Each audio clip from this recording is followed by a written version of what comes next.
Hello, investor. Welcome. This is the third episode of Dara podcast. I'm your host, Dara. For today's video, I want to discuss about something interesting and it's happening around the world, mainly to US and also Japan as well. We're talking about the bond market, right? This topic really sparked me. It's interesting to me because we see, not many people work on fixed income security, and I want to discuss the impact of it and how we can view, the world from the lens of bond market. So, firstly, let's start off by understanding what is bond, what is the bond market, and how it impact the world. Firstly, if you look at bond, it is a security, any investment security, similar to loan. But the difference between loan and bond is that loan, you have to, I would say, put a collateral and I would say you can make it short or long term.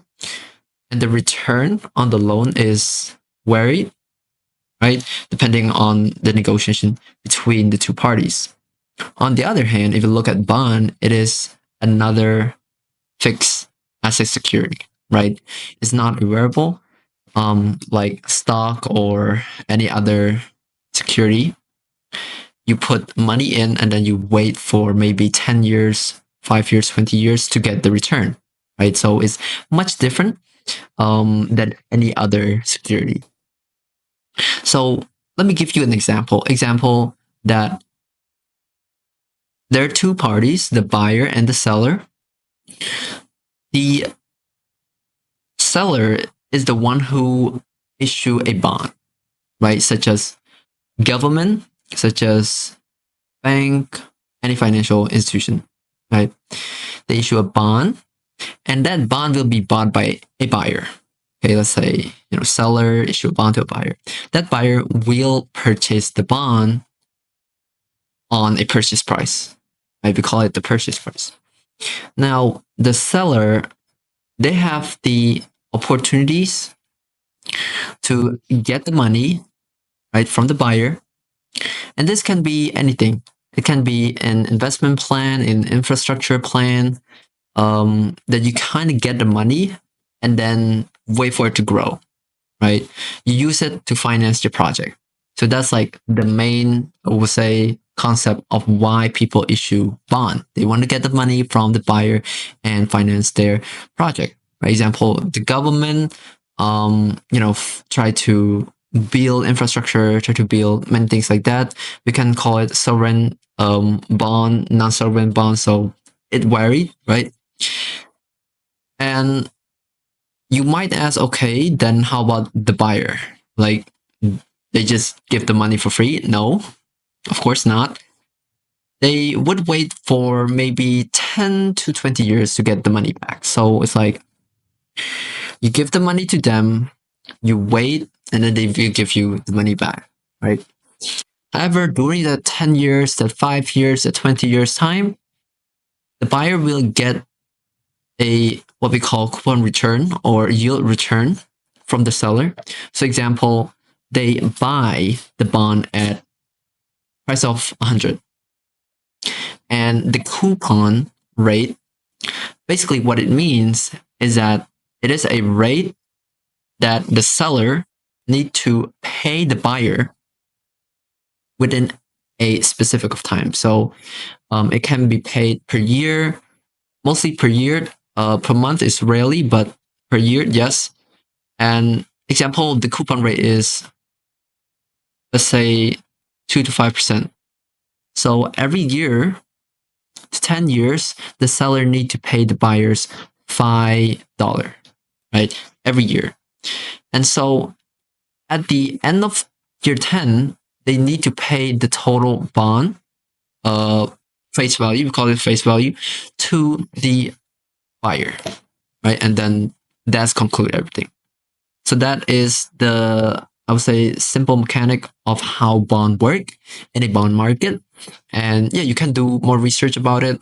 And I would like to give you a glimpse of what it could tell you about interest rate and about economy. Okay, let's talk about that. So in an economy, we talked about many things like the interest rate, like the employment, like the inflation, many things. But I want to cover and talk about interest rate. Okay, the theory is that when the interest rate it rise with the yield percentage of the bond. And when it fall down, the yield also fall down. Okay. And before we get into that, I want to tell you that bond price and yield price, or the yield percentage, have inverse relations, meaning that if the bond price go up, the yield percentage will go down, and oppositely apply. Why is this? Well, the formula of the bond price is equal to the coupon return divided by the yield percentage. Okay, or you can say that the yield percentage is equal to the coupon return per year divided by the total purchase price. And you can imagine, because the purchase price is in the denominator, so when the purchase price decrease, it go down, this will make the numerator, or the total division, increase, right? Meaning that the yield percentage will increase. So example, if you pay $100, that's the purchase price, and the coupon rate is 5%, that would be, you would get the yield return, which is 5%. But as the purchase price go down, you can do the calculation. The percentage of the yield will go up, right, to compensate with the purchase price. So it have inverse relations. That's what I want to tell you. Okay. Another thing is that a lot of this, okay, in Cambodia, it don't have a secondary market yet. I want to talk about that. For secondary market, it means that what's specialized in a bond is that when a seller issue a bond, the buyer will give the money. But let's say the buyer don't want to wait until 10 years, until 20 years to get the money back, right? So they need to do something. Well, they can. They have the bond in their hand. And so what can they do is that issue that bond to a secondary person or a third person. So if they, example, their face value is 1,000, they can issue the bond to person C, right? So person A issued the bond to person B. Person B want to get the money back quickly, so they issue the bond to person C to get the money. However, this is where things got interesting. The purchase price can fluctuate. Okay, it can fluctuate. Why is that? It's because of the yield interest, right? And how the seller, the issuer of the bond, and the buyer negotiate on the price. So here's what's happening. When the economy is doing well, right? Let's say that the interest rate right now is starting to rise up, right? Is a bit, overheating. Maybe it's starting to, inflation is doing really good. This would mean that the yield would increase. And when the yield is increased, the bond price negotiated by the, I would say, the buyer, they said, okay, the yield price is increased, so I have to pay you as the seller. For the seller, I have to pay you less amount than the bond price before, right? Let's imagine you have scenario A, let's say 2024, right? The yield was 5%, 5%. And the bond price is 1,000, okay? And 2025 right now, this year, suddenly the interest rate increase, and so the yield increase. When the yield increase, the seller of the third person, right, as a third person, they say that because of the rising yield, it compensates with the bond price, right? I can get a lot of yield return, which means I don't have to pay you, right, as a buyer, a lot of purchase price.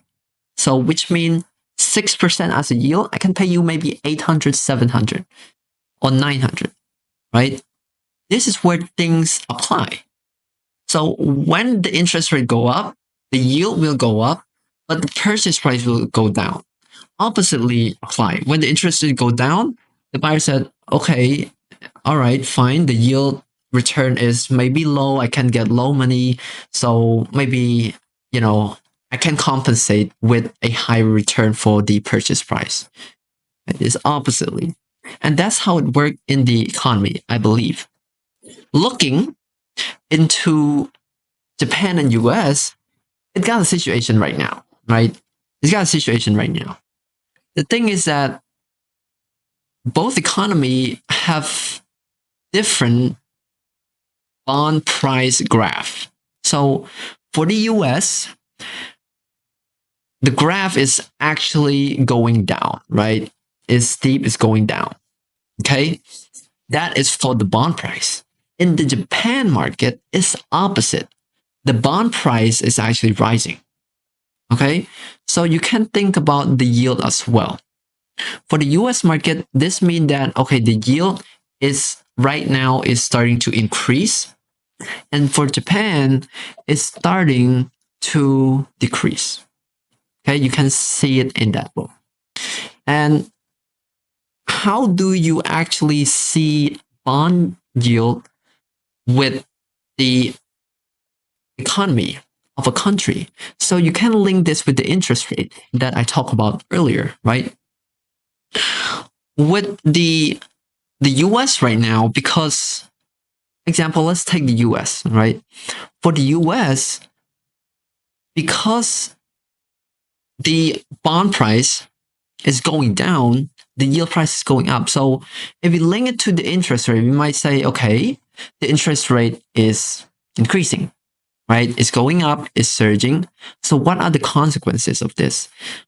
We, as analysts, we can say that, okay, right now, there might be inflation, and there is inflation right now in the US. But the reason why people is scared about that, I would say, is because when the yields start to increase, this means that a lot of people actually start paying down the bond, right? The bond price go down. So if you look into another perspective, it can go down because a lot of people pay the bond, which means that the government is earning less bond or any investment into the bond from investor, right? They start to pay, and there's lack of purchasing, repurchasing into the bond. So we can say that it's inflation happening right now, and people are scared of it, and also the government is earning less bond than before. Okay, that's why the bond price goes down.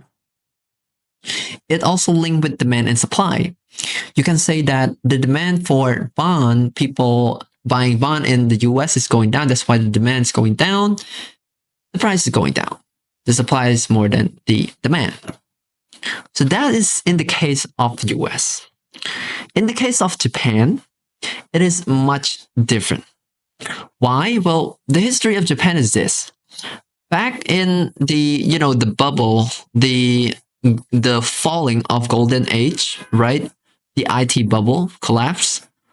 So Japan was in a rough, I would say, decade. Is there? I see a graph comparing the US economy and Japan economy, saying that right now the US, since, I don't know, 1990s to now, it increased rapidly, right?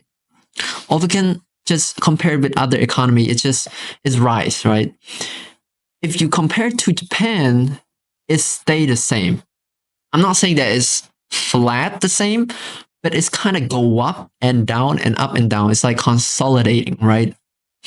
And this, I would say, it's like a trap for Japan, right? Looking into its demographic and all of that stuff. Previously, I say that, the bond price in Japan is going up and the yield is going down.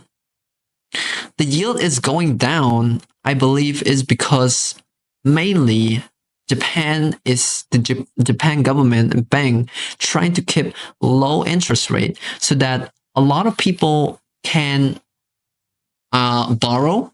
The demand can go up. It can rise again. Japan can be great again, right? But the thing is that it's to the point that the interest rate turned negative, right? This means that Japan is saying, okay, you can borrow my money as a government. Okay, I can lend you money, and you don't have to pay it back. That's negative.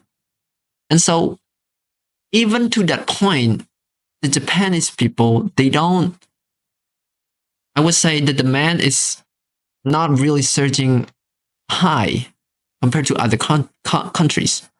So right now, they're starting to panic, but also they strategize for new ideas, which is good. So for the US, the yield is increasing, which means that there's inflation and all of that stuff. And also, the cause of this rising yield is because of the Federal Reserve. They try to maintain, stop people from buying a lot of high product, keeping the inflation low, right? And this means that yield can go high as well because of the high interest rate. And for Japan, it's the opposite because the cause of this is the government want people to spend more. In the US, they want people to spend less. So it's the opposite sign. And if things got, maybe too harsh on the economy for the US, maybe the price can go really, really high. What this does is that the yield will also increase high too, right? And government bond, the price will go as low. The good thing about this, right, is that investor can earn more money because of the high yield interest rate. Okay, that's, I would say, a good part of having a high yield interest rate. Japan, on the other hand, they don't because they have low interest rate and high purchase bond price. So you can kind of look into how this bond and price yield relationship works, right? Now, I want to talk about the bond market in Cambodia. For bond market in Cambodia, I would say we have been researching on how the government and other financial institutions try to help the investor gain more knowledge into the bond market, into how bond market works, the overall securities. And I read one article that said the government is also trying to work with local securities firms or the global firms to help enrich the knowledge into bond market too. I wouldn't say, in Cambodia, there is least to no bond market. I don't say that, but there are some bond market, such as the green bond issued by the bank.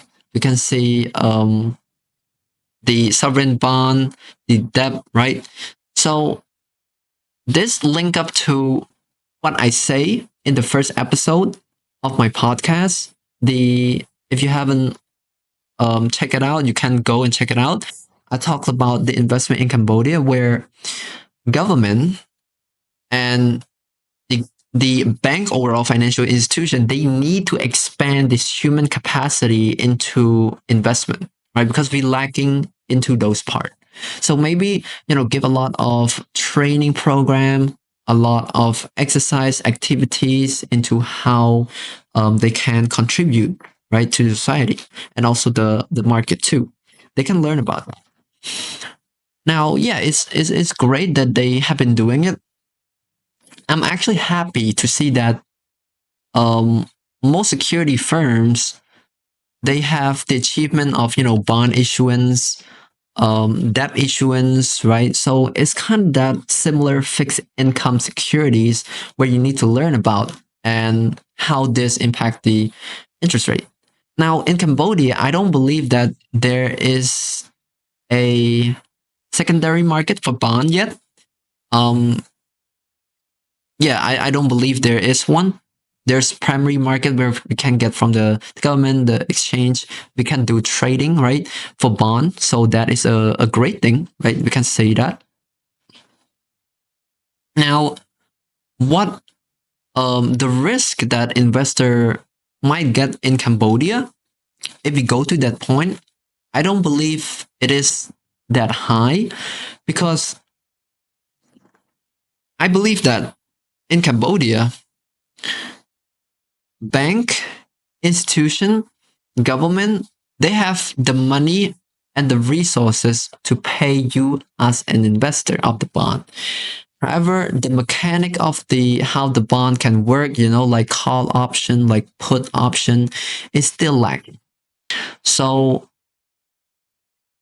I don't have full proof into how you can trust the government, but I can say that they have a good resources, a lot of money into how they can pay you back, right? That's what I'm seeing.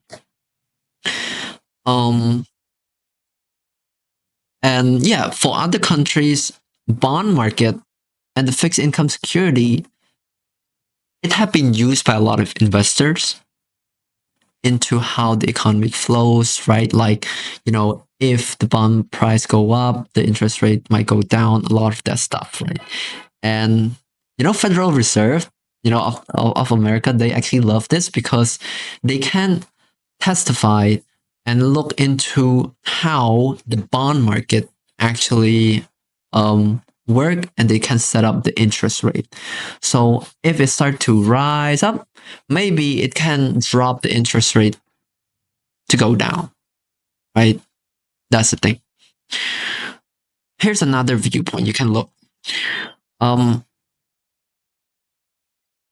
If we don't talk about the inverse relationship, right, the formula, the yield equal to coupon return divided by the bond price. If we don't discuss about that, I can explain you another way that support the idea of saying, the bond price go up, the interest rate can go down, right? So if the bond price is going down, it means that people actually paying to their buyer, right? A lot more, and the bond price will go up. And so they will have less money than before. The Federal Reserve, the bank, will try to reduce the interest rate so that all of these seller, right, after they pay the buyer, they can go to the bank and borrow more money, right? And it can drive the economy. So that's what the Federal Reserve can do, right? Because the Federal Reserve right now is doing a great thing. The bond market, the price is dropping down, which means that a lot of investors actually prefer to pay a lot of money to the buyer, right? So maybe the Federal Reserve is good for them to keep it high rate, right? To maybe bring more investor to the country, but they can also decrease it with, if you don't talk about the inflation, they can decrease it so that all of that bond payer can actually borrow money from the bank. That's what I can see. Okay, that's what I can see of how this is gonna work out, right? But yeah, I would say that is the what I think bond market is, how I see the economy using, bond price, using yield, interest rate. And I hope you learned something from this podcast, from this video. I love to hear what your thought on the bond market, on how it impacts Cambodia, the US, the Japan that's happening right now. And yeah, I will see you in the next video of Dara podcast. Thank you.